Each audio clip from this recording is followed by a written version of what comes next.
So hey guys, how are you all? Welcome to. So we are back with a brand new movie on What If Naruto Was Emerald Vision's inspired Sakura movie, but before we start, be sure to subscribe to our channel and like this video. Now let's begin the story. In all appearances, Konoha was this night as it was on any other night. The village was gently illuminated by the soft silver moonlight radiating from the cloudless night sky, and the silence broken only by leaves rustling quietly under the slow breeze. Yet there was something hanging in the air, irksome like a sentence unfinished. Beneath the surface was something intangible, the outwardly idyllic picture incomplete. Or at least, so thought Kakashi to himself as he slowly ambled home. Absorbed totally in his training, he had lost track of time, and thus it was well past midnight as he walked through the sleeping town. He kept the outward appearance of nonchalance, but had his guard up for the entire duration of his walk home. While nothing happened to justify his uneasiness, he nonetheless cast the night a suspicious look before entering his apartment. His mind troubled, Kakashi fell into an uneasy slumber on a chair facing his bedroom window. Across town, Haruno Sakura dreamt. She instinctively knew that she was in some kind of room, but she could not see the walls. She tried to move, but couldn't tell if she was successful or not. She yelled, but there was no sound. Then came the voice. "It is almost time." "Time for what?" thought Sakura. "It will happen soon," the voice said simply. Sakura jolted awake before she could think up a reply. Panting heavily, she discovered to her dismay that her nightclothes were drenched in her sweat. She nervously got out of bed and went to the closet to get a change of clothes, the dream still vivid in her mind. As she made her way across her room, she caught a glimpse of her alarm clock. Judging by the time and the unlikelihood of getting back to sleep, she decided to dress for the day and wait in the living room until it was time to meet up with her team. She was so preoccupied by what she had experienced that, as she changed, she failed to notice the shadow that flitted across her ceiling before fading into a wall. She was still shaken by the dream as she walked towards the daily meeting place. She idly noted that she was walking slower than usual, but it wasn't as if Kakashi-sensei would be on time anyways, she thought to herself. "Ohio, Sakura-chan," came Naruto's usual cheery voice. Said Sasuke, looking sullenly at the ground. "Good morning," said Kakashi. Sakura did a double take, her brain having trouble registering her sensei's figure reclining languidly against a tree. "You're awfully early, Kakashi-sensei," said Sakura suspiciously. Kakashi laughed. "Well, you know how it is. You're always complaining about my lateness, so I figured that for once." Sakura nodded, only half satisfied with his answer. "Well then," continued Kakashi, "since we're all assembled, let's get the mission on the road, shall we?" The mission was an easy one. One of the older women in the town had lost a valuable necklace, and Team 7 was dispatched to locate the missing item. As they somewhat reluctantly scoured the town, Kakashi's mind drifted onto his own thoughts. He had not intended to be on time that morning. He had gone to sleep in his bedroom, sitting his favorite chair. He had woken up, sitting propped up against a tree in the meeting area. He hadn't spoken a word of it to anyone, but it bothered him. His solitary musing was interrupted by an exclamation of triumph from behind him. "Found it," crowed Sakura, holding up a necklace fitting the description of the lost piece. Kakashi forced a smile onto his countenance, and turned to face the proudly beaming genin. "Well done, Sakura," he said, taking the necklace from her and inspecting it. Satisfied that it was indeed the target of the search, he called the boys over. "I'll take the necklace back to its owner. You guys are dismissed for the day," said Kakashi. Naruto and Sakura cheered, and even Sasuke's expression brightened ever so slightly. "Good. I was hoping we'd get off early today. I have some errands to do," said Sakura happily. "I'll see you all tomorrow." She turned to leave when she felt 3 pairs of eyes staring at her. "What?" she said, turning around. Naruto coughed. "Sakura-chan, you didn't ask Sasuke where he was going, or anything," he said warily, bracing himself for Sakura's punch. "It never came." "Why would I care where Sasuke was going?" asked Sakura, without hesitation. She turned around again, and this time they watched her until she disappeared from their sight. "Yes," cheered Naruto. "In your face, Sasuke, she doesn't like you anymore." Sasuke scowled. It was better this way, but inside, though he wouldn't admit it, Sakura's comment bothered him. "Baka," he said, "I'm going home." Had they been more observant, they would have noticed the look of concern on their sensei's face, evident even underneath the ever-present mask. After an afternoon of shopping, Sakura was on her way home with an armful of groceries and various other necessities of life when Kakashi's voice came suddenly from her side. "Hello, Sakura. Need a hand with those parcels?" he said. Sakura jumped, almost dropping her purchases in the process. "Sensei," she whined. "You scared me." Kakashi laughed, and felt a little better. This was the Sakura that he knew. Anyways, he said, don't you want a little help? Things'll get done faster, and I've got a surprise for you. Sakura looked at Kakashi questioningly. Surprise? She asked. What type of surprise? There's a short mission that just came to my attention. Konohamaru is going to be at a friend's house until late, and he needs someone to walk him home. I was thinking that you and Sasuke would be perfect for this task. Kakashi said, smirking under his mask. Certain of Sakura's response, Kakashi was taken aback when Sakura blinked at him and said, but Naruto is Konohamaru's friend. Wouldn't he be a better choice? Very few things caught the elite Junin by surprise, but this. Kakashi put a hand on Sakura's shoulder to stop her mid-stride. Sakura, he said seriously, is everything alright? Again, those clear green eyes raised to meet his. Well, yes, of course, sensei. Sakura said slowly. Why wouldn't it be? Kakashi let go of her, and they continued walking in silence. At Sakura's doorstep they parted ways. Sleep eluded Kakashi that night. In the darkness, the voice came to Sakura once again, and once again, Sakura woke to face her empty room. The moon cast an eerie glow on the picture of Team 7 resting on her tabletop. Staring at the picture blankly for several minutes, all her fear came to the surface and she broke down into tears. Muffling her sobs in her pillow so as to not wake her parents, she nonetheless longed for someone, anyone, to come and ease the fear. It was slightly past 3 o'clock in the morning when Kakashi gave up all hope of falling asleep. Swearing under his breath, Kakashi frustratedly pushed himself out of bed and began to pace his bedroom floor. Hands clasped behind his back, his usually calm exterior was shattered, and in the dark his handsome features were arranged in an expression reflective of the inner turmoil of his thoughts. His mind a whirling mess of information and speculation, he attempted to objectively evaluate the happenings of the previous day. Kakashi had woken up in a place different from where he had fallen asleep, without any evidence of struggle or having been drugged. After years of obvious infatuation, Haruno Sakura had effectively dismissed Uchiha Sasuke as unimportant to the boy's face, and passed up an easy opportunity to be alone with him. An expensive necklace had been lost, and his team had located it quickly in a place that had been previously searched many times. Somewhere in the far recesses of his mind, an idea sprung to life, but was smothered before it could rise to the level of conscious thought. Kakashi sighed. There had to be a connection somewhere. His train of thought having hit an unsurmountable barrier, he decided to calm himself by taking a walk through the crisp, cool night air. Hastily throwing on his usual ninja garb, Kakashi wandered through the streets, alert but paying little heed to his surroundings. Suddenly a strange sensation came over him, and out of the corner of his one revealed eye he noted an irregularly shaped shadow moving swiftly across a picket fence. Narrowing his eyes, he lifted his forehead protector to uncover the Sharingan, but not in time to catch the mysterious shadow before it disappeared. It was only then that he noticed where he was. Kakashi's nocturnal stroll had led him to stop outside the Haruno household. Isn't that coincidence? He said aloud to himself, eyebrows raised. Then he heard it, muffled sobbing noises coming from an open window. The light was on inside the room. The Sharingan still revealed, he walked up the front path and quietly onto the lawn to stop beneath the window. Hesitantly, he whispered, Sakura? After a moment's pause, he saw a flash of pink, then Sakura's face looking down at him through the window. Kakashi-sensei, she said slowly, sniffing, come in. Kakashi looked around to no avail for something to climb. He shrugged. Sakura had moved away from the window, so in a flash he jumped through the window to land in her bedroom. Then he took a closer look at his student.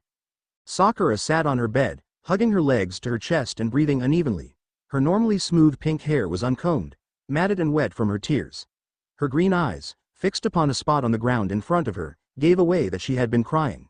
Except for an occasional unrepressible sob, she was completely still. Kakashi felt a surge of anger flow through him. Sakura. What happened here? He said through clenched teeth, a dangerous edge to his tone.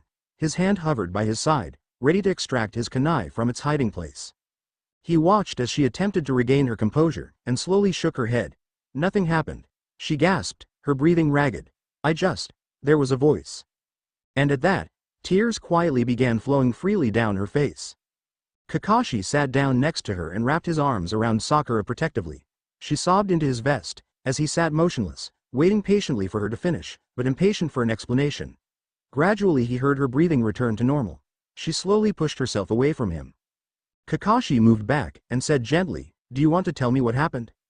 Her gaze once again fixed on her bedroom floor, she said hesitantly, I had a dream. Twice. I'm in a dark room. I can't get out, and I can sense that there's no one with me. But then, this voice. Here she drifted off. Yes. Prodded Kakashi. The voice. She continued, with some effort. It's not a threatening voice, it's insistent, but not dangerous, and it sounds almost sad. Silence settled upon the two of them. Kakashi finally broke the silence with a question. What does the voice say, Sakura? Sakura turned to look directly into Kakashi's eyes. Even the Sharingan widened under the strength of her gaze as she said, it tells me that it will happen soon. There was an awkward pause as Kakashi took a moment to process what he had just been told. What will happen soon? Was it only a bad dream? His Sharingan had seen nothing strange about her, but considering the strange events of late. One look at Sakura's huddled up, miserable figure decided the answer. Kakashi stood up and closed the window. Closing his eyes briefly, he slid the forehead protector back to its usual position before turning back to face Sakura. She was staring in his direction, but she seemed to be looking through him. Sakura. Sakura started, then focused her gaze on Kakashi. He noted that her tears had dried, and she looked up at him expectantly. Tomorrow morning, you and I are going to take a trip to speak to some people, and look through the Konoha archives, he said, uncomfortably aware of the pressure he was under to say something reassuring. He coughed. Sakura. Sakura heaved a sigh and began. Don't worry about me, sensei, I'll be fine. Kakashi cut her off. We're going to get to the bottom of this. Sakura blinked rapidly, then gave Kakashi a small smile. He hardened at that sight, and forcing himself to speak in a confident tone, added, we have a long day ahead of us. I'll stay right here until you fall asleep, okay? She nodded. Somehow she knew that with Kakashi there, the voice would not come. She felt safe. Kakashi watched his student fall into a peaceful slumber, and was halfway out the window when Sakura suddenly cried out in her sleep. He sighed to himself, climbed back into her room and sat down on her floor. He pulled out his trusty book and settled comfortably into reading. It was almost daybreak anyways. The morning found Naruto and Sasuke walking side by side towards Sakura's house. Sasuke wore a sullen expression on his face, walking briskly with smooth, measured strides. Naruto was bouncing up and down, speculating out loud about possible reasons for the sudden change of meeting venue. Why didn't Kakashi-sensei tell us himself that the meeting place changed? He wondered. Sasuke ignored him. Why did he send Pakun instead of telling us himself? Insisted Naruto. Sasuke heaved a sigh. Why did the dog call me a stupid fox? He pouted. Sasuke rolled his eyes. Why are we going to Sakura-chan's house? Sasuke quickened his pace, but Naruto matched his step. Why wasn't Sakura-chan at the meeting place? Sasuke stopped, and glared at Naruto. Naruto froze. Maybe because she's at her house, Dobi, Sasuke said, biting off every word. They walked in silence for a minute, and only a minute. Why is Sakura-chan still at home? By the time they arrived at their destination, Sasuke was seething. Sakura'd better have an amazing explanation for this, he thought to himself grimly. What had that silly girl gotten herself into this time? While she wasn't anywhere near as annoying as she used to be, having to save her all the time was kind of getting on his nerves. Naruto got to the door first, bounding up the steps and ringing the doorbell with unnecessary enthusiasm. When the door opened slowly, Naruto cheerfully began. Ohio, Saku. Standing in the doorway was Kakashi. His droopy eye was even more sleepy looking than usual. The boys were both taken aback by the unexpected appearance of their sensei. Kakashi-sensei, exclaimed Naruto. What are you doing in Sakura-chan's house? Sasuke shot Naruto an ice glare, but was secretly wondering the same thing. Instead, he asked quietly, what happened to Sakura? Kakashi wasn't surprised that Sasuke had arrived at that conclusion. He had a shrewd mind, that one. Kakashi opened his mouth to tell them about the situation when a sudden thought held him back. Their presence wouldn't be required for what he planned to accomplish that day. Besides, there was no way to explain in words what Sakura was experiencing, especially since he wasn't completely sure himself. As such, Kakashi merely summoned up his usual nonchalant demeanor and said, HNN. What? Nothing happened to Sakura. She's just not feeling so well, that's all, so I was checking up on her. Sasuke raised an eyebrow skeptically, but said nothing. Naruto accepted Kakashi's explanation without a second thought. Hey, is Sakura-chan okay? He asked, worriedly. Kakashi laughed. Of course she is. She'll be fine tomorrow. Naruto grinned happily. Kakashi continued. Our usual routine will resume tomorrow, but for today I've arranged for the two of you could train with Gai-sensei's team. They should be at Academy training grounds. If Sasuke's eyebrow could go any higher, it would have. Naruto went bug-eyed. What? He yelled. Why? Sasuke shot one final look at Kakashi, who returned his student's scrutinizing gaze with a bemused, calm stare that betrayed nothing of his inner thoughts. Then Sasuke grabbed Naruto by the collar and dragged him off, still complaining, in the direction of the academy. Kakashi watched them go. Convinced that they were following his instructions, Kakashi then turned to go back into the house. Time to think of a way to explain his presence to Sakura's parents. Sakura's mother came running downstairs with the intention of answering the doorbell just as Kakashi was closing the door behind him. Catching sight of an unfamiliar figure looking up at her from the bottom of the stairs, she stopped abruptly and stared. Kakashi felt the need to act quickly. Ohayou gozaimasu, he said, bowing. Having recovered from her initial shock, it didn't take long for Mrs. Haruno to piece together the identity of the man who stood before her. Her newly acquired knowledge was by no means reassuring. Here in her house, for some unknown reason, was Hitaki Kakashi. First and foremost a dangerous man, her daughter's Junin sensei or otherwise.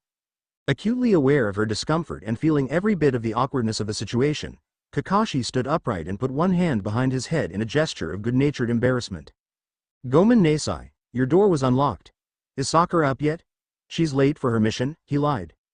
He'd rather Sakura's mother think him rude than think that he was stalking her daughter in dead of night. Mrs. Haruno narrowed her eyes in a mixture of apprehension and mild annoyance. Just a moment please, she said. She might still be asleep. I'll go get her. Kakashi watched her retreating figure, then leaned against the wall to wait.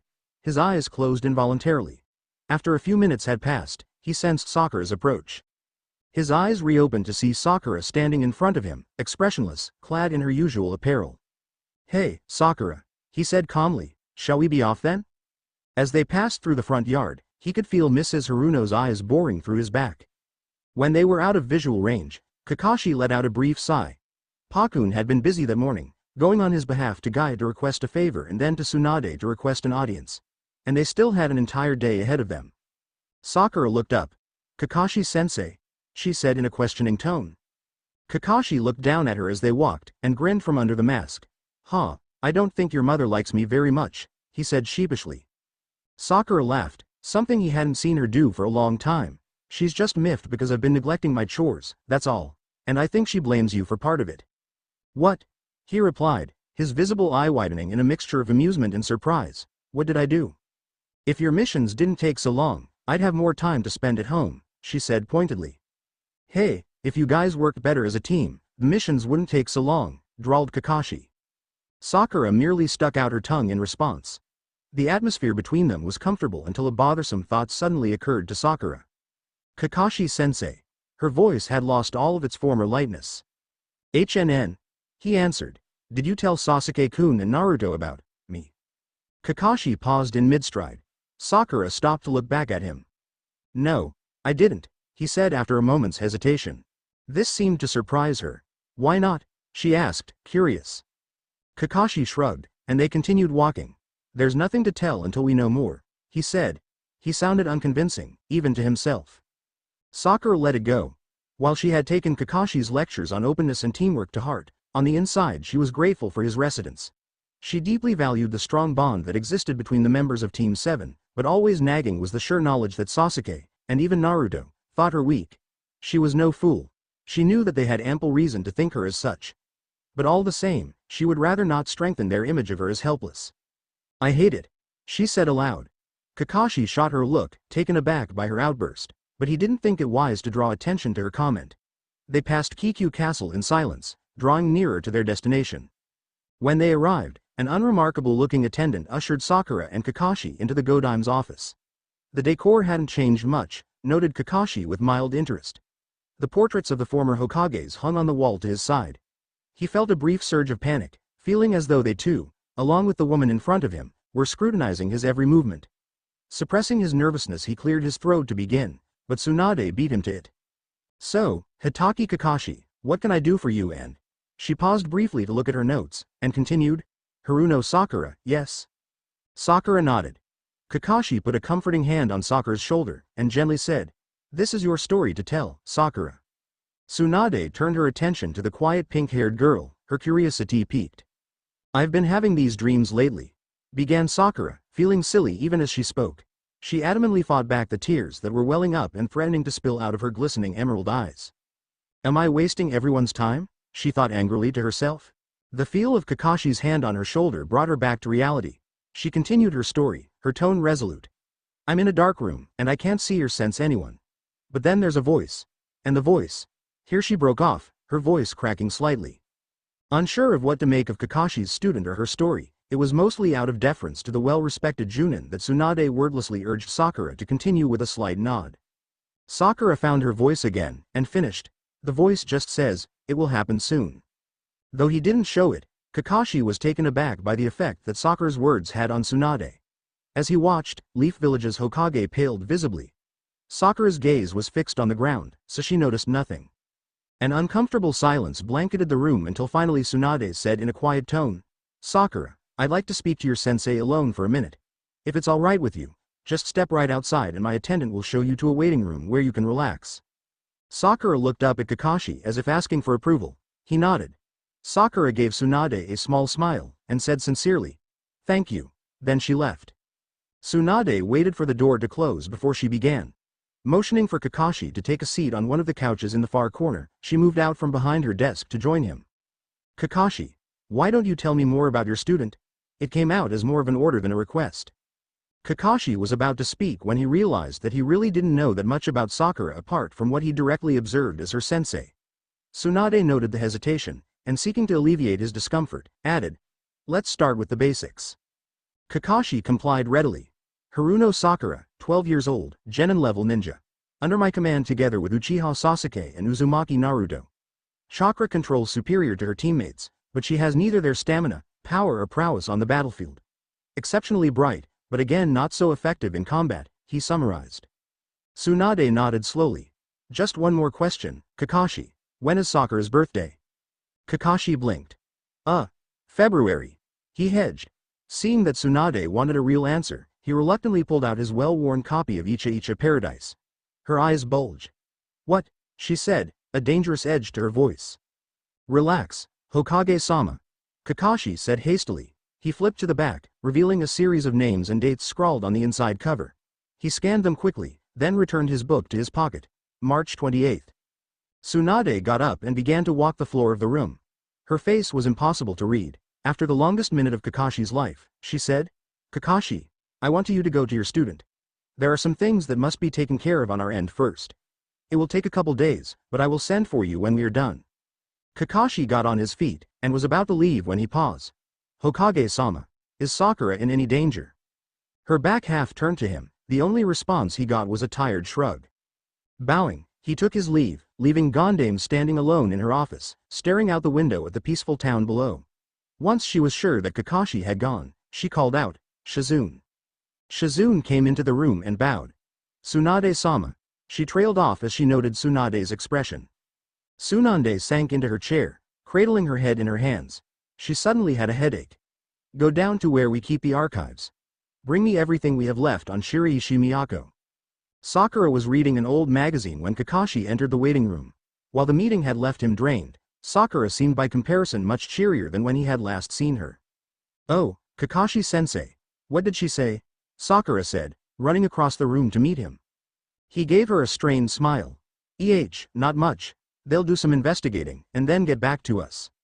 She noticed that Kakashi's mood had dampened significantly, but she didn't think it prudent to mention it to him. Instead, she asked, where are Sasuke-kun and Naruto? Kakashi answered, we can go get them now. I had them train with Guy's team today. I didn't think we'd be done so early. Sakura looked at the timekeeper on the wall. Indeed, it was still only early afternoon. Damn it, swore Naruto as he was thrown backwards to land heavily against an unrelenting tree trunk. Getting up slowly and shaking his head to clear his blurry vision, he thought he heard Hyuga Neji snicker. The sound made his blood boil, but it wasn't the genius of the Hyuga clan that he was fighting.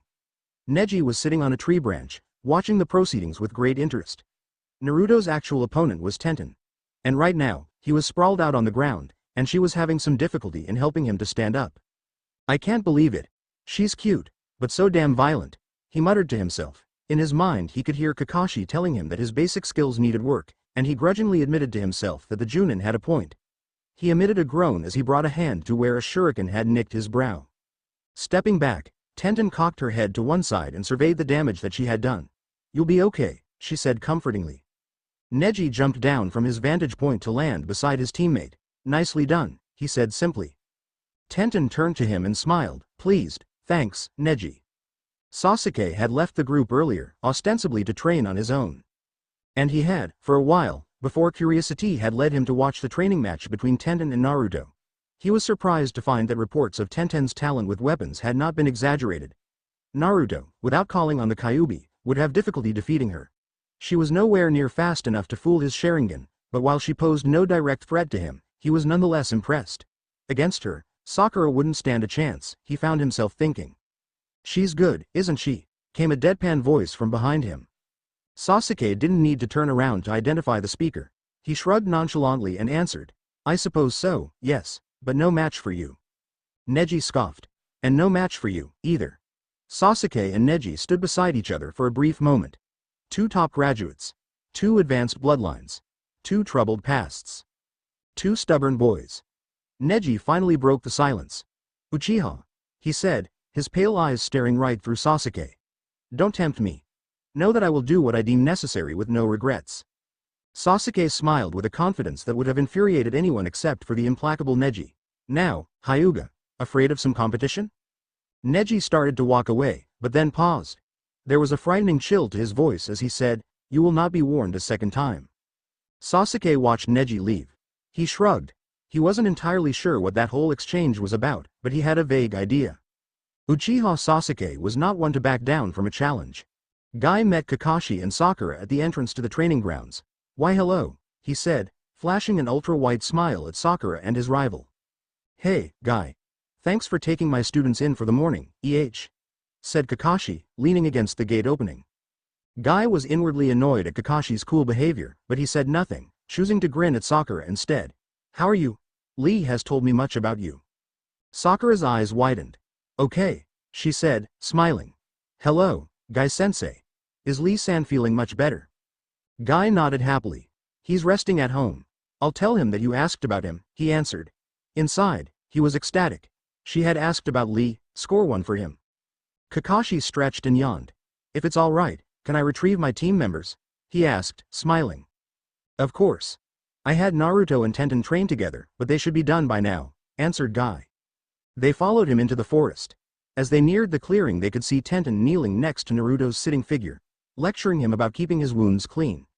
Naruto appeared to have a number of small cuts all over his body. Neji was standing over Tenten, his face an expressionless mask. Sasuke was nowhere to be seen. Kakashi stepped into the clearing first. What's this, Naruto? I can't leave you alone without you getting hurt, he drawled. Naruto jumped up, ignoring the protests of his already healing body. Hey, Kakashi-sensei.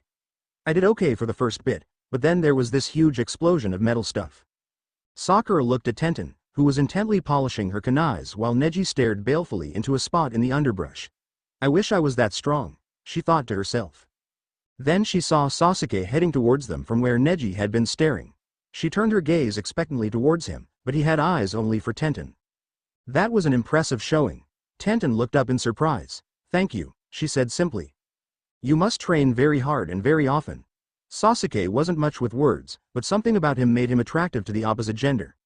Neji was fully aware of this, and though Tenten was mostly confused by the sudden attention she was getting from a boy she had never spoke to before, his patience was fast approaching break point. She trains with me, said Neji, pale eyes glaring daggers at Sasuke. Sasuke merely smiled. Sakura watched the exchange, feeling ever more the outsider. Why was Sasuke so interested in Tenten all of a sudden?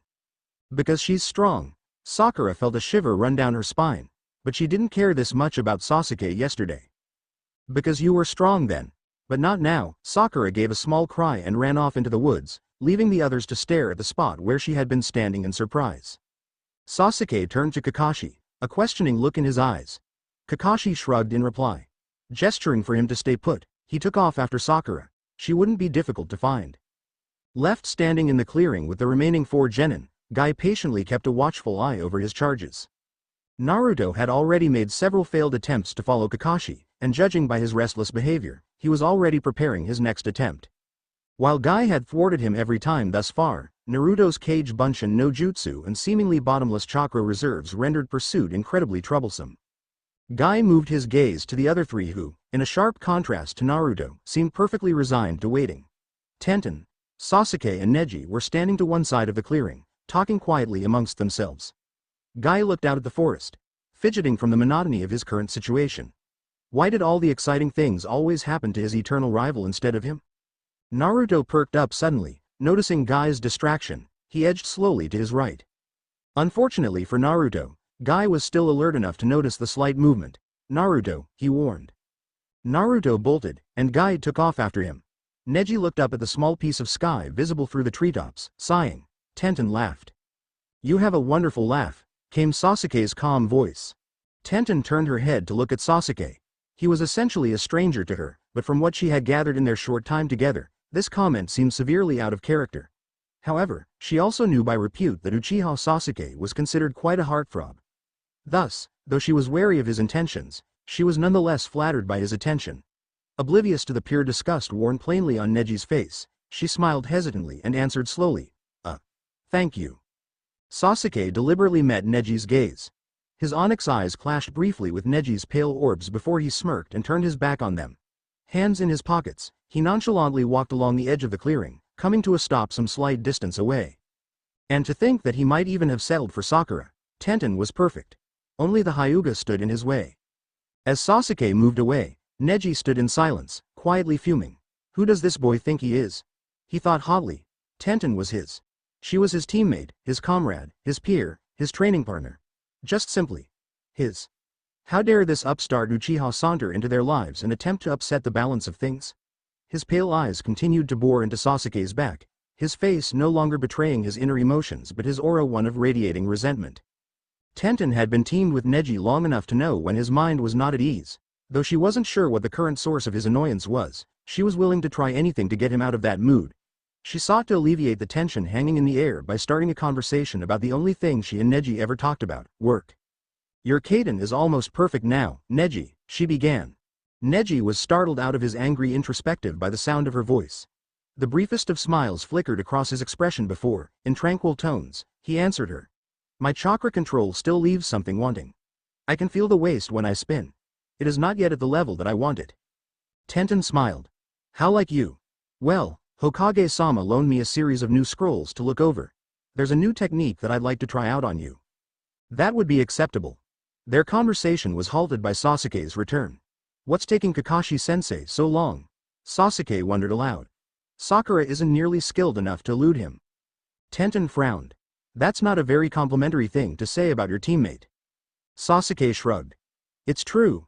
Every team has one member that always needs rescuing. With my team, that member is almost infallibly Sakura.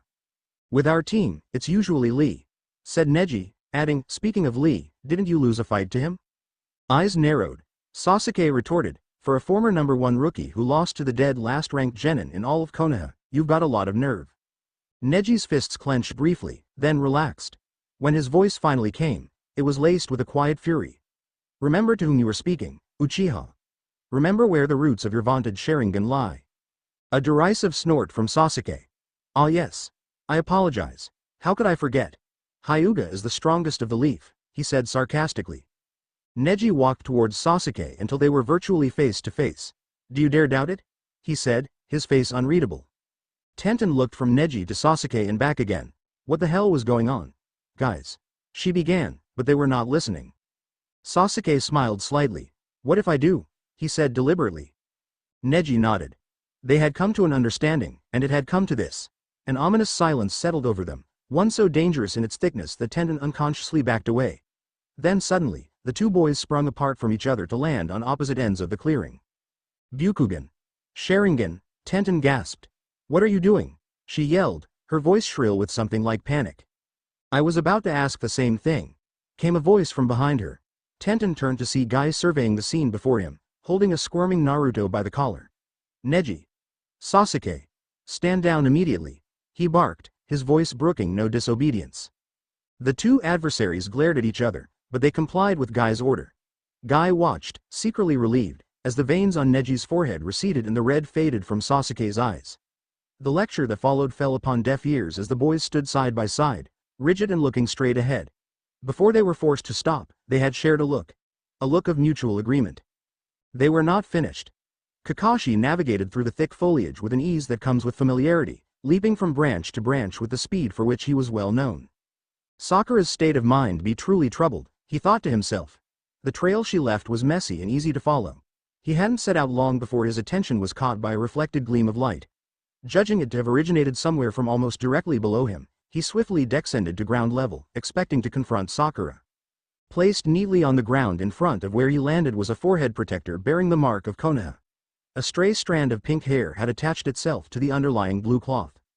He swore under his breath, and uncovering the Sharingan, looked around for some indication of where she had gone. He had to stop underestimating that girl. Moreover, he had to find her. Kakashi was about to resume his pursuit when he heard a distant voice from somewhere to his left yell, "Kakashi!" He turned and waited for the owner of the voice to show herself. It was Anko. "Kakashi, Hokage-sama wants to see you, now," she said in terse tones. Kakashi was in no mood to be ordered around by his peers. "Anko-san," he said civilly, "could this not wait? I'm looking for my student." Anko cut him off sparingly. "This is a direct order from the fifth herself." Her eyes narrowed. "I am not permitted to return unless you are with me." Kakashi gestured helplessly. Okay. Then what am I to do about Sakura? She took off without warning, and I can't just leave her out there." A flicker of surprise crossed Anko's face. "Haruno Sakura? Is that who you're looking for?" Kakashi waited for an explanation while Anko pondered this new piece of information. Finally, she spoke. "In that case, you come with me, and I'll have an ambush squad take over the search." Kakashi's reaction was immediate and unrestrained. "What?" he exclaimed. "You're going to send Anbu to locate Sakura? What the hell for? What's going on?" "Come with me and Hokage-sama will tell you herself." There was nothing he could do but comply. Kakashi was not one to readily show emotion, but by the time he was ushered into Tsunade's office, he was about ready to explode. Anko's staunch unwillingness to divulge any sort of information had irked him greatly. Should Tsunade attempt anything similar, he thought darkly to himself, Hokage or not, he was going to do something drastic. Luckily for him, it never came to that. After ordering him to sit down and offering him a drink, Tsunade got straight to the point. "Kakashi, have you ever heard of Shiraishi Miyako?" His eyebrows furrowed, he briefly ran through a list of names in his mind before answering in the negative. Tsunade nodded. "That's what I expected." Though Kakashi was somewhat confused by her response, he allowed Tsunade to continue without interruption. "Shiraishi Miyako was in my class at the academy. She graduated and was made a genin along with the rest of us. She had no special abilities, but was extremely bright." At this, Kakashi leaned forward slightly as if to speak. Tsunade silenced him with a raised hand. He relaxed back into the chair. "The girl was a friend of mine. We had grown up together, but she did not have an easy life. The only ninja in her family, she was encouraged to quit, especially after it became evident that she did not have an aptitude for physical combat. However, later in her life, rumors persisted that she had attained the ability to perform mind jutsus." Kakashi could no longer help himself. "You mean, genjutsu? Because Sakura does show the beginnings of talent in that area." The rumors told of their being stronger than genjutsu. A moment passed before Kakashi said hesitantly, "So you think that Shiraishi Miyako is somehow responsible for Sakura's aberrant behavior? And the other strange events?" Tsunade shook her head, suddenly tired. "I don't know what to think. You see, Shiraishi Miyako died 30 years ago." She got up and walked to face Sandame's portrait hanging on the wall. Sighing, she turned around again to face Kakashi. "I know Miyako's story, but I do not know Sakura.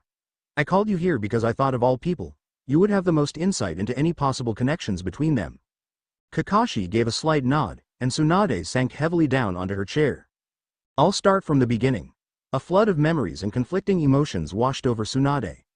Haunting images that she kept buried in the far recesses of her mind rushed unbidden to the surface, bringing back in full force all the searing pain of the past. The passage of time, though purported to be a healing salve for all wounds, did nothing to diminish the vividness of her recollections. She could still see Miyako grinning from ear to ear, her head playfully tilted to one side, her long black hair tousled from the wind. Miyako's motionless figure sprawled out on the forest floor, her face drained of blood, her lips twisted into a small, chilling smile.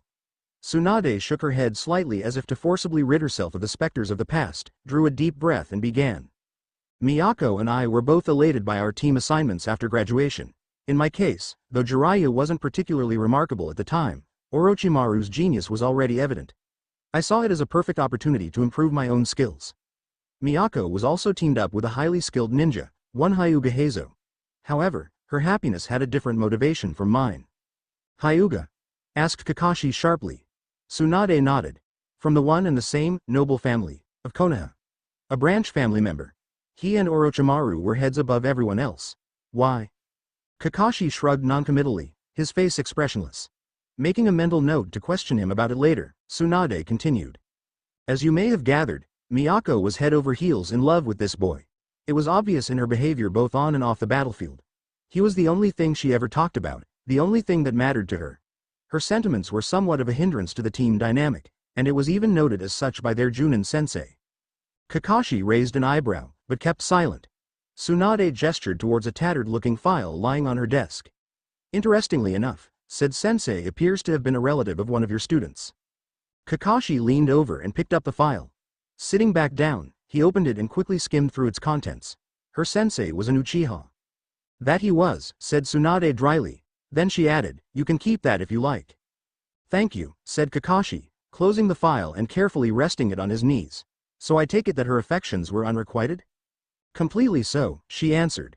The few times I saw them together, Heizo's behavior towards her seemed downright hostile. In retrospect, I think he was trying to get her to stop liking him. If he was, it didn't work. She was hurt by his cold demeanor, but her feelings for him persisted. Tsunade brushed a stray hair from her forehead and leaned backwards in her chair, sighing. She used to come to me, ostensibly for advice but really for sympathy. As the years passed, my team grew in strength and our presence was required outside of Konoha with increasing frequency and for longer periods of time. Heizo became a Junin, her other teammate quit and Miyako accepted a teaching post at the academy. In my absence, her former sensei became her closest friend and confidant. She trusted him implicitly, but even he was surprised by Miyako's reaction to Heizo's engagement. Here Tsunade paused briefly, as if considering how best to word the following sentences. After a deep breath, she resumed speaking. We thought Miyako was happy with her life, and moreover, that she was over him. It had, after all, been almost a decade. Turns out we were all wrong. Miyako was crushed, and confronted him, demanding to know why he never even gave her a chance. His answer was straightforward, like her question. Tsunade's voice acquired a softer, sadder tone. He told her outright that he had to marry someone strong, because weak blood, like hers, would dilute the precious Hyuga bloodline that he was born to protect. His fiancée, while not of advanced blood, was a well-respected Junin with an impressive ninja lineage. I was away when this all happened and learned of these events only upon my return, from none other than Heizo himself. He wanted to know if Miyako was all right, as he'd heard some disturbing rumors. I went to see her immediately, but even I couldn't form a definite answer. She was different. Kakashi tensed. Different how? He asked. She quit her job, moved out on her own, and isolated herself from everyone except for myself and her sensei. Rumors swiftly began circulating about town that she had lost her mind. Her former sensei was outraged by the villagers' gossip and openly defended her. Then one day, he came to see me. He told me sadly that it was possible that their speculations may not have been without merit, and that maybe we should try to get her some help. Miyako had come to him, he said, claiming that she could manipulate reality with her mind. Mind jutsus, as she called them, that gave her powers beyond comprehension by anyone of lesser intelligence. When he expressed some skepticism, she became hysterical and accused him of being just like the others. She ran out him, crying. Then one night, Tsunade walked home along the dimly lit village streets, glancing casually at the occasional stand that was still open. It was almost midnight, and most of the villagers were early sleepers. As she walked past a ramen stand, she thought she saw a familiar face, Miyako. Miyako's sensei had come to her a month ago, concerned about Miyako's mental health. Concerned, Tsunade had gone to visit her the next day, but her attempts at getting through to Miyako were in vain. Miyako subsequently drew further into solitude and rarely ventured out of her residence. Hence Tsunade's surprise at seeing her in town, that late at night. Tsunade entered the stand, which was deserted save for Miyako, sitting alone at a table. Her face a blank slate, she looked up slowly and nodded politely to Tsunade. Her complexion was devoid of color, and her eyes bloodshot as if from lack of sleep. A pang of worry struck Tsunade. Miyako-chan, she said, attempting to sound cheerful. I'm so glad I found you. How have you been?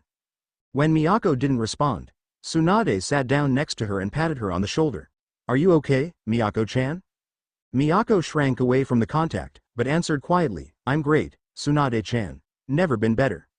Tsunade forced a smile onto her face. So what have you been up to? She asked. I'm sure you've already heard, said Miyako caustically, Tsunade was taken aback by her open hostility. Miyako-chan. Miyako stood up to leave, but Tsunade held her back. I have something to do, Tsunade-chan, she said. Giving her a small smile, she added, I'll see you later. Tsunade nodded reluctantly, but said, can't it wait? Why don't we go somewhere to talk for a while? Like old times? I'd love to, but I can't. I must go, said Miyako, her voice suddenly sad. Breaking free of Tsunade's grip, she walked to the door and paused briefly. Without looking back, she added as if to herself, it will happen soon. Tsunade watched her leave. Miyako's lifeless body was found the next morning, sprawled out on the forest floor. The cause of death was never determined. It was the last time anyone saw her alive, finished Tsunade. Hearing Miyako's last words to Tsunade had sent shivers down Kakashi's spine, rendering him temporarily incapable of speech. An oppressive silence blanketed the room. Finally he stood up, holding the file in one hand, and said formally, thank you, Hokage-sama. Please give me some time to think things through. Tsunade nodded tiredly. Take whatever time you need, but I would like you to report back to me the minute you think of anything. Kakashi bowed, and took his leave. He swiftly made his way back to the clearing to find Guy and the others pretty much as he had left them, the only noticeable difference being that Naruto was now tied to a tree. Guy immediately went to Kakashi, saying with quiet urgency, we need to talk. Kakashi was on the verge of making a wisecrack when he realized that Guy was completely serious. What is it, Guy? He asked. Guy shot a look at Sasuke, who was sitting on the ground throwing pebbles at a tree. His gaze moved to Neji, who was calmly counting birds in the sky with his Byakugan. Kakashi followed his line of sight, confused. What? He asked again. Our students appear to have a problem with each other, said Guy. At one point, they were on the verge of physically tearing each other apart. Kakashi's visible eye widened in surprise. I wasn't aware that they knew each other well enough for hostilities to develop, he said skeptically. Guy shrugged. I don't know what's going on, but something's definitely not right. Kakashi sighed. You don't know the half of it, Guy. Before he could say any more, two Anbu entered the clearing and approached Kakashi. Taking him aside, one of them said in low tones, Kakashi, we need to talk to you. We can't find her. We looked everywhere. The others are still looking, added the other. Kakashi crossed his arms. What? He said incredulously. Is this some kind of joke? Having followed them, Guy looked from the Anbu to Kakashi and back again. HNN? You still haven't found that Sakura girl? Gritting his teeth, Kakashi quickly came to a decision. He took several steps away from them and gestured casually to the genin. Hey. You guys are dismissed for the day. Go home. As an afterthought, he added, oh, and Sasuke, untie Naruto. They looked at him in surprise, but there were no objections. Scowling, Sasuke untied Naruto while Neji and Tenten left, and soon the four adults were left alone in the clearing. Let's find a more secure place to discuss this matter, said Kakashi, forcing his voice to be calm. Kakashi didn't like it, but he was prepared for it even before they told him. The search for Haruno Sakura was now officially under Anbu jurisdiction. Though it was but early evening when he got home, Sasuke soon found himself lying in bed staring listlessly at his ceiling. He was tired, but couldn't fall asleep. Insomnia was neither uncommon nor particularly unpleasant, as he greatly preferred reality to his often unsettling dreams. Allowing his thoughts drift aimlessly, it was sometime in the early morning, long after he'd given up all hope of falling asleep, when a memory from the previous day jumped out at him. Do you dare doubt it? Neji's voice hissed in his mind. What if I do? He heard himself say, his voice arrogant and self-assured. What? Sasuke sat up and let his legs hang off the side of his bed. Hands resting on his knees, he leaned forward, furrowing his brow in concentration as he forced his brain to focus on the events of the previous day. Byakugan. Sharingan. What the hell? He fought Neji. He slowly raised his hand to his neck, where Orochimaru's curse seal still remained. Could it? No, it couldn't be. That was completely different, a desire that seized him forcibly and left him breathless with power and anticipation. When it receded, he was completely drained. Then what, if anything, had come over him? Straining, he thought he recalled something like a delicate suggestion, poking at his mind, subtly provoking him. But he had been in control of himself that day. He was sure of that. He had chosen to act the way he did. He just didn't know why. Sasuke stared at his wall, troubled. He remained in that position for the rest of the night. He didn't know it, but Sasuke had not been alone in his confusion. When Neji walked Tenten home that evening, his face was rigidly expressionless the entire way. Tenten desperately wanted to ask him for an explanation, but Neji remained resolutely uncommunicative. She resigned herself to asking Guy-sensei in the morning. Maybe he knew something she didn't. When they reached her front gate, Neji promptly turned to leave. "See you tomorrow, Neji," said Tenten, still hoping to create an opening for conversation. Neji, who was already walking away, turned his head slightly and stopped for a moment. "We'll see," he said, turning away again. Tenten impulsively grabbed a hold of his arm, preventing him from leaving. Neji's silver eyes stared at her blankly. "What?" he said, eyes narrowing. She'd had enough. "Neji, why don't you start by explaining what the hell happened between you and Sasuke today?" His gaze fixed on hers, he said simply, "I find him annoying." Tenten let out an exasperated sigh, one she usually reserved for Lee. "Yeah, okay. But you were at each other's throats." "Why?" she said, emphasizing the last word. She had been bracing herself for a yelling match. Instead, Neji pursed his lips and after a moment's pause, answered quietly, "I don't know." Surprised, her hold on him loosened, and he strode off into the night. Before long, he was out of her range of vision. Tenten was left to ponder his words, standing alone in front of her house. Tsunade never remembered her dreams. It had been so since childhood, and for more than half a decade there had never been an exception. Until this night. This night, Tsunade dreamt and remembered. A beautiful autumn afternoon in Konoha. Tsunade-chan. Tsunade turned at the sound of her name. Looking up the forest path, she could make out the distant figure of Miyako running towards her at full speed. She stayed where she was and waited for Miyako to catch up to her. When Miyako finally reached Tsunade, she was panting heavily. Tsunade patiently waited for her to catch her breath before asking, "Miyako-chan? I noticed that you weren't in class today. Is everything alright?" Miyako nodded, smiling. "My parents needed me. Did I miss the team assignments?" When Tsunade nodded in response, Miyako looked at the ground, and after a moment's pause asked quietly, "Tsunade-chan, who are you teamed up with?" Initially taken aback by her abrupt change in demeanor, a slow smile spread across her face as a gradual realization dawned upon her. Miyako was really so transparent sometimes. She answered matter-of-factly, "Don't worry, Miyako. I'm with Jiraiya and Orochimaru. That leaves you in a good position." Miyako looked up, startled. "What do you mean, don't worry? In a good position for what?" she said defensively. Tsunade laughed, and put her arm around Miyako. "You like him, don't you?" she said in confidential tones. Miyako drew back instinctively, but Tsunade leaned in closer, grinning widely. "Admit it, you like know-it-all Mr. Pale Eyes, don't you? Just admit it." Miyako finally broke free and turned a deep crimson. She did not venture a denial. Tsunade smiled triumphantly as she added, "You know, the way the rankings are, you're probably on his team." "Really?" said Miyako, her eyes shining. Tsunade nodded sincerely, trying her best not to laugh again. Miyako's feelings were easily hurt, and she didn't want to offend the girl. "So how long have you liked Heizo, huh?" Don't try to deny it." "A while," capitulated Miyako, blushing again. Tsunade turned her eyes upward as if in deep thought, before saying solemnly, "Well, I guess he's not that bad looking." Miyako looked surprised. "So you approve?" Shrugging, Tsunade resumed walking. Miyako trotted alongside her. "I don't know about approving exactly. He's a bit arrogant, but I guess it's to be expected, him being Hyuga and all. At least you don't like Orochimaru." Miyako shuddered. "Orochimaru. He scares me, don't even joke about that." Tsunade shrugged. "Well, after all, Orochimaru is a genius ninja. He could even beat your precious Heizo-kun. It's good for me to have him on my team. It'll push me to excel more." "Not my Heizo-kun, Tsunade-chan." Tsunade shot a questioning look at Miyako, but said nothing. "I wish I was strong like you, Tsunade-chan," said Miyako, barely audible. Tsunade was taken aback by Miyako's comment. "What do you mean, Miyako-chan?" she said. "You're ranked only one below me." Miyako shrugged, and they walked in silence for a while until she spoke again. "I'm only ranked that high because I scored perfect on the written portion of the exam." "You scored perfect?" exclaimed Tsunade. "That's amazing. I've never heard of anyone who doing that before."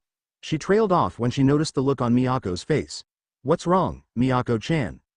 "Heizo-kun wasn't nearly as impressed as you are." Tsunade scoffed. "That boy wouldn't be impressed by anything. He needs to get over himself." Miyako stopped dead in her tracks, and Tsunade halted with her. "Miyako-chan?" Tsunade said worriedly. "You impressed him." Her tone was almost accusing. Tsunade stared blankly at Miyako for a moment before saying sharply, "What?" Her gaze fixed on her feet. Miyako answered quietly. "I overheard him talking to a friend. He said that you were the only female ninja in our class worthy of respect." "Hey." When Miyako didn't answer, Tsunade grasped Miyako gently by the shoulders and said simply, "Look. If he's as perfect as you make him out to be, he should recognize that intelligence is no trifling matter. The written final was not simple one, and you got a perfect score, did he?" Miyako sniffled, but shook her head. Tsunade continued, "See? So stop underestimating yourself. Don't let him control your feelings, and don't your intellect go to waste just because of something silly you overheard. Okay, Miyako-chan?" Miyako nodded silently. "Thank you," she whispered, raising her eyes to meet Tsunade's earnest gaze. Clear green eyes, still wet with tears, stared imploringly at Tsunade, a silent cry for help. Miyako's face. Haruno Sakura's eyes. Tsunade woke. "Miyako-chan," she whispered to an empty room. The setting sun cast its dying rays over the lush green landscape of Konoha, lines of red and amber that streamed through the treetops to rest upon the ground as bright flecks of dancing light. The inside of the small cave hiding Sakura was only dimly illuminated by the delicate interplay of light and shadow that moved fluidly along the walls. Sakura, however, had eyes only for the image in front of her. Her throat was constricted by fear, suppressing a blood-curdling scream as she stared transfixed at the back of the cave. Sakura saw the figure of a young woman, which she judged to be at most 10 years older than herself. The image was neither opaque nor steady, allowing her to just barely make out the contours of the back wall through its rippling figure. With ever-heightening discomfort, Sakura found that it was looking straight through her with eyes that were void. Not silver, like Hinata's. Not merely colorless. A cold, intangible but definite emptiness lay behind them. They were completely barren. And, as Sakura realized in a sudden jolt of understanding, lifeless. "Oh God!" whispered Sakura, her breath coming in desperate ragged gasps. She collapsed weakly against the nearest wall. "Hi Sakura." Sakura found herself shivering uncontrollably. Tearing her gaze away from the specter, she managed to force out weakly, "Who are you?" "Sorry if I scared you." Shaking her head via a series of jerky movements, Sakura lied unconvincingly, "No, you don't scare me." The image stood, wavering slightly as it did so. Sensing its movements, Sakura tried to slow her rapidly beating heart, braced herself and looked up once again. "Don't worry." Perhaps sensing Sakura's hesitation, it knelt down beside her and extended a translucent hand. Sakura stared it, uncomprehending. "Aren't you a ghost?" asked Sakura slowly, her breathing gradually returning to normal. It shrugged. "I guess, so you're not real. You're speaking to me in my mind. Doesn't that mean that I can't touch you?" To Sakura's surprise, it smiled slightly, "You can make me real." Sakura's curiosity got the better of her fear. She sat up slightly. "What? How?"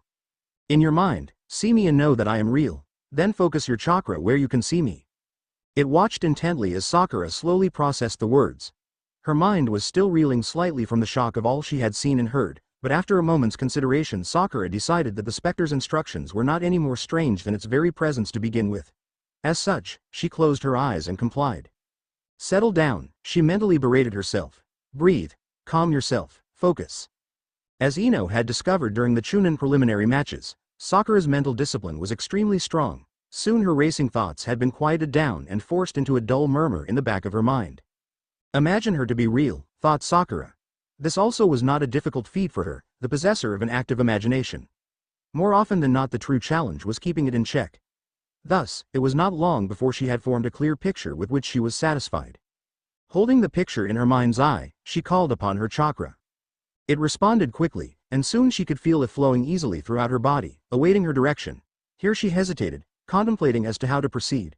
Rather than lose the progress that she had made, she elected to stay motionless, eyes shut firmly, concentrating every ounce of her energy into the task at hand. An undetermined amount of time passed. Sakura lost herself in the depths of her mind, deeper even than in training meditation, forcing herself deeper still. Suddenly, something at the subconscious level clicked. Chakra poured into and flooded the circulation lines in her head in an exhilarating rush, pooling at the rarely used tenketsu attached to the brain. A thrilling surge of an unidentifiable feeling passed through her, but she did not allow herself to be distracted. "Focus," she told herself. Her new mantra. Behind closed eyes, Sakura saw swirling, throbbing eddies of every imaginable shade of shockingly sharp color. The interweaving patterns, seeming chaotic, were teasingly suggestive of an underlying governing dynamic. The overall image that she beheld was breathtakingly beautiful. Almost loath to disturb the natural progression, she exhaled slowly, calming them down into a neat pattern, coaxing the stubborn lines into a form of her bidding. A flash of light shocked Sakura into opening her eyes. Unsure of whether the flash had been in her mind or actually before her, she clawed at the side of the cave to pull herself upright. A moment of disorientation set upon her. Then, just as her vision cleared, she felt a hand on her shoulder. Just as I expected. Well done, Sakura-chan, came a voice from beside her. Sakura turned her head cautiously. A black-haired girl smiled cheerfully at her, her hand still extended. Sakura blinked. Hi, the girl said, tilting her head to one side, raising a pair of brown eyes to meet Sakura's emerald gaze. I'm Miyako. First, Kakashi made sure no one was watching. Then, in one swift motion he spun around to land a well-placed, chakra-aided kick on an unsuspecting tree in his backyard. Landing lightly, he looked up just in time to watch it begin to slowly topple over. It was a carefully calculated moment of release that was intended to make him feel better. It didn't work. Irked by what the two Anbu from the clearing had told him, Kakashi had immediately gone out in search of Anko. Barely concealing his hostility under a veneer of cold civility, an hour of trading thinly veiled threats had yielded nothing but a suggestion from Anko as to where he should go. He had briefly considered killing her on the spot, but though the option was an attractive one, he decided that it was probably not in Sakura's best interests. Therefore he had gone straight home instead. He sat down on the fallen tree and leaned forward, resting his elbows on his knees. The search for Sakura was now under Anbu jurisdiction. Even Guy had agreed with the Anbu that they were best qualified to handle the unusual situation. Kakashi, however, knew that he was infinitely better qualified to judge just how unusual this situation truly was. He would bet on his life that they knew nothing of the story that Tsunade had told him, nor of the voice that Sakura heard. Whatever reasons they were given, their orders would only extend as far as locating and placing a rogue genin in custody. His gaze swept across the backyard to fall upon the file that Tsunade had given him, which he had carefully placed on the ground upon his return. Getting up slowly, he picked up the file and went inside. Even if he couldn't officially take part in the search, he could at least help Sakura by figuring out what was going on. Still completely dressed, he fell onto his couch with a heavy sigh and prepared himself for a long night of reading. The following morning, Sasuke and Naruto woke to find a note from Kakashi instructing them to meet at his house. Even I can't be late if you're meeting me at my own place, the note had read. Sasuke had snorted before crumpling it up and throwing it away. Naruto had found it hilarious. Both were suspicious. Sasuke and Naruto had accidentally met about 10 minutes away from their destination, and grudgingly walked the rest of the way together. After a few minutes of walking in complete silence, Sasuke couldn't take it anymore. Naruto had been looking at him strangely out of the corner of his eye the entire time they had been together. He turned abruptly to face his teammate. What? Barked Sasuke impatiently. Naruto didn't bother denying that he had been staring at him. Instead, he scratched his head and said sheepishly, Nay, Sasuke. What's this I hear about you and Neji? Ironclad proof that word travels fast in a small community. Sasuke merely grunted in response and kept walking. Naruto jumped in front of him and poked him in the shoulder. Sasuke looked up, irritated. What do you want? He asked, in none too friendly a tone. Crossing his arms and glaring, Naruto demanded, I want to know why you two were fighting. I accidentally overheard Guy-sensei talking to these Anbu people, and they were really serious. Sasuke smirked. Accidentally, You're missing the point, said Naruto hotly. They think there might be something wrong with Sakura-chan, and they think it might have something to do with you too because you were both acting so weird, and they still haven't found her, and Anbu were out looking for her. Anbu? Why? When Naruto stopped for breath, Sasuke asked coolly, Are you done? Naruto nodded reluctantly. Sasuke sighed. Firstly, whatever is between Neji and I is none of your business. Stay out of it. He couldn't bring himself to admit to Naruto that even he didn't entirely know what had motivated the day's events. Holding his arms rigidly at his side, Naruto's hands clenched tightly into fists upon hearing Sasuke's cold words. Naruto gritted his teeth as Sasuke finished, and about Sakura. If you care so much, ask Kakashi when we get there. At this, he resumed walking at a brisker pace, leaving Naruto to catch up. Upon hearing the peal of the doorbell, Kakashi opened the door to let his students in, idly noting as he did so that they did not appear to be on speaking terms. He shrugged to himself. Nothing special. Even after all they'd been through together, it still happened fairly often. Naruto, the first to enter, bounded in through the door and looked around curiously. Hey, he said excitedly. You've got a pretty nice place here, Kakashi-sensei. Sasuke stood on the welcome mat just inside the door, looking to one side disinterestedly. Kakashi-sensei, why are we here? He asked quietly. Indicating a table in the living room, Kakashi merely said, Sit.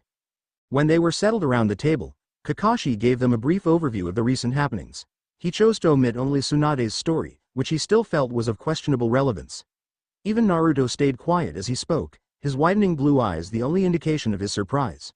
When Kakashi finally finished, a moment of silence passed before Sasuke leaned back in his chair and said calmly, "So what are we supposed to do about it?" Naruto narrowed his eyes. "Sasuke, you bastard, of course we have to go rescue her." "Baka," answered Sasuke, dismissing Naruto with an icy glare. "We need to find her before we can rescue her, and even the Anbu can't find her."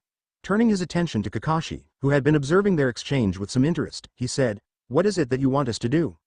"Nothing," came the matter-of-fact answer. Naruto jumped up, seething. "What?" he exclaimed.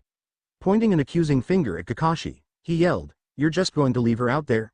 That's enough," said Kakashi in an authoritative voice, also rising from the table. Naruto's mouth clamped shut. Kakashi walked to where Naruto was standing, and patted him on the head. "Sakura is under my command. She is my teammate, my student, and my soldier. Do you think that I'd stand idly by and let harm come to her? I will see to it myself that Sakura is found and her situation resolved. Understand?" Naruto nodded, slightly ashamed at his outburst.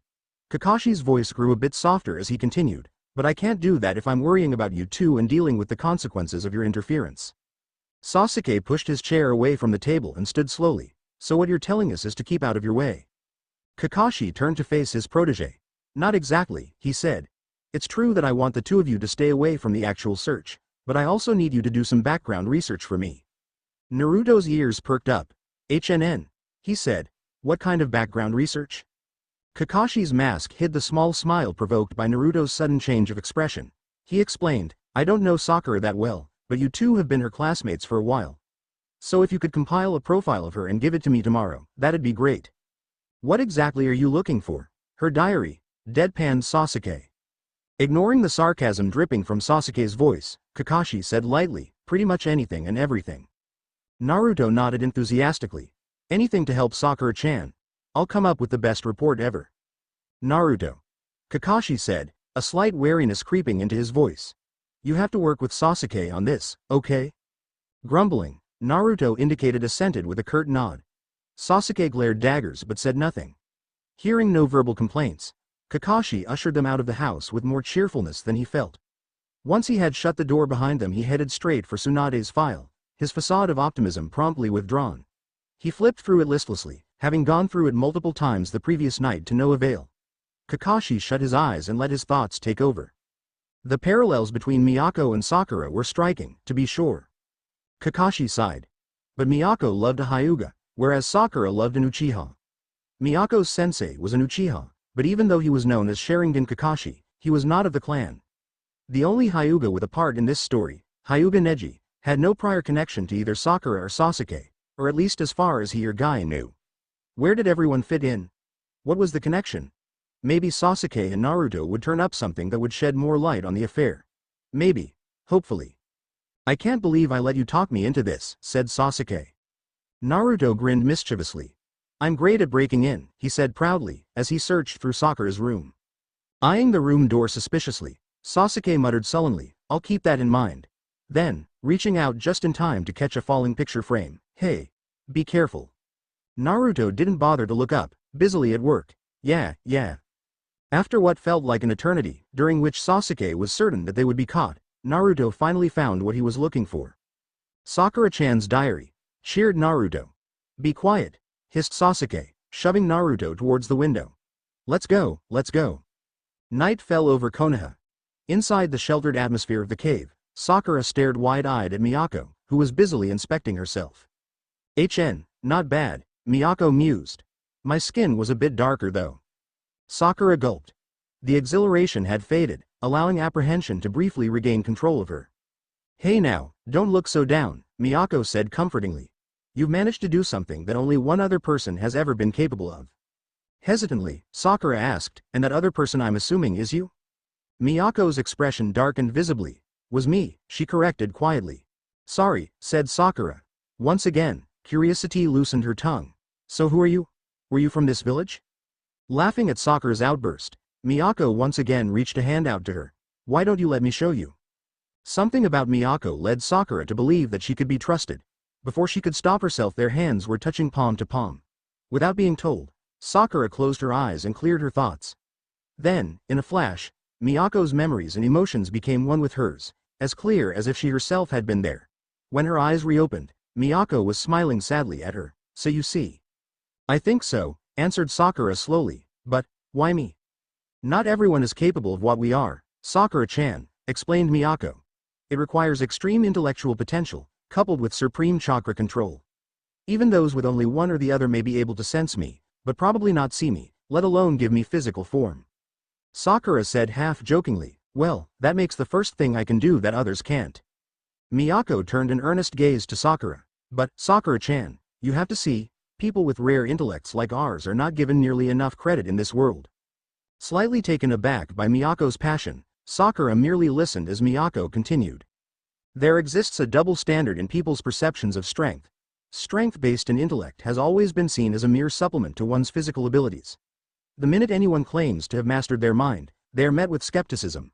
Whereas those same people would have no problem believing reports of special physical abilities, no matter how ridiculous those reports may be." Sakura nodded. "I see what you mean." Miyako stood up. Sakura followed suit, straightening and dusting off her dress as she did so. "Sakura," said Miyako, her tone serious. Sakura stopped abruptly and looked up, her body suddenly tense. "I can clear the path for you. I can give you the knowledge that I attained, and I can show you how to use it to the fullest. But you have to trust me." "Miyako-chan," said Sakura hesitantly, "I hope you don't take offense to this, but I just want to know. Why are you doing this? I mean, I understand that we are very similar, but—" Miyako gave a little laugh in response.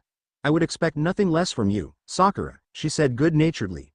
Miyako heaved a sigh and looked at the ground before giving her answer. "You saw my life, Sakura-chan. I made a lot of stupid mistakes. You may not see them as such, but that's because you're on the verge of making those same mistakes yourself." Sakura's eyes widened in surprise. Miyako continued, "I was already in a downward emotional spiral when I discovered that I could perform mind jutsus. No one believed me and I was too depressed to be cautious about my investigations, so by the time I perfected them my mind had sustained a lot of irreparable damage. I decided to find a way to preserve what I had learned before my degeneration came to a head. I found a way to bind my consciousness to this plane, but it meant effectively committing suicide."